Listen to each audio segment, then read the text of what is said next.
शुरुआत एसएन सिंह साहब आप ही के साथ करती हूं, क्योंकि बीजेपी बार बार ये कह रही है कि भाई एनडीए में ऑल इज वेल है।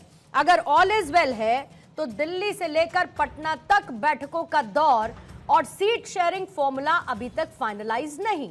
क्या आपको लगता है कि छोटे क्षेत्रीय दलों की नेगोशिएटिंग पावर इस बार बीजेपी का स्ट्रेस बढ़ा रही है?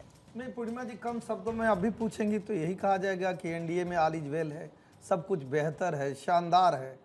और अगर समीक्षा के तौर पे आप कहेंगी तो चुनाव चल रहा है, चुनाव में निश्चित तौर पे चर्चाएं होंगी, चुनाव की चर्चा होगी, सीट की चर्चा होगी। और मुझे लगता है कि आप बड़ी जिम्मेदारी से अपनी जिम्मेदारी को निभाती हैं। आपके चैनल के माध्यम से आजकल में जानकारी भी हो जाएगी कि एनडीए में किसको कितनी सीटें मिली हैं।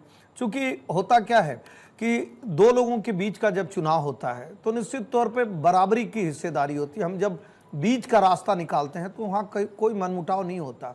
और सबसे बड़ी बात होती है पूर्णिमा जी, विश्वास का, भरोसा का।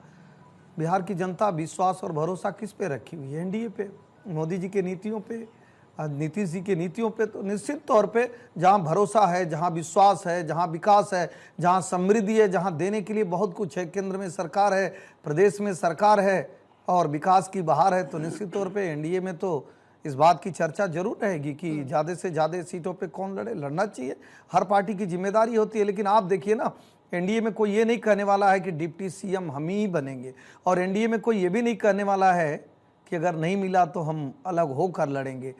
चाहे आप चिराग पासवान जी के बयान को देख लीजिए, मांझी जी के बयान को देख लीजिए, सब लोग कह रहे हैं कि हम साथ मिलकर लड़ेंगे। हाँ, चुनाव है तो चुनाव पे चर्चा होगी, अंतिम दिन तक चर्चा होती है, चर्चा होनी भी चाहिए। अगर चुनाव के समय चर्चा नहीं होगी तो चर्चा कब होगी?